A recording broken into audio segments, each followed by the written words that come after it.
शेतकऱ्याला सांगू इच्छितो की राज्यामध्ये आता म्हणजे 15 जून दरम्यान दररोज भाग बदलत पाऊस पडणार आहे म्हणून हा अंदाज लक्षात येतो.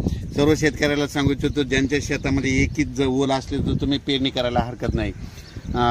पेरणी करण्यासाठी चांगलं पोषक वातावरण म्हणून हा अंदाज लक्षात घ्यायचा. आणि परत एक शेतकऱ्याला सांगतो की म्हणजे आता सध्या खंड वगैरे काही नाही, उगं घाबरू नका. काय होणार आहे, राज्यात पाऊस पडणार आहे 20-22 जूनपर्यंत पाऊस पडणार आहे. आज या तालुक्यात पडणार आहे, उद्या दुसऱ्या तालुक्यात पडणार आहे म्हणून हा अंदाज लक्षात घ्यायचा. सर्व शेतकऱ्याला सांगू इच्छितो की राज्यामध्ये फक्त 15, 16 आणि 17 जून दरम्यान थोडी उघाड राहणार आहे, पण विदर्भात मात्र पाऊस पडणार आहे म्हणून हा अंदाज लक्षात घ्यायचा. एकंदरीत राज्यात परिस्थिती बघितली तर राज्यामध्ये पश्चिम महाराष्ट्र मराठवाडा आणि तसेच या भागामध्ये 12 जून 13 जून 14 जून 15 जून दरम्यान ओढे नाले वाचतील तसं आणखीन एक पाऊस पडणार आहे. काही ठिकाणी वाहुणी पडणार आहे, मुसळधार कुठं रिमझिम कुठं पेंड वालता पाऊस पडणार आहे म्हणून हा अंदाज लक्षात घ्या.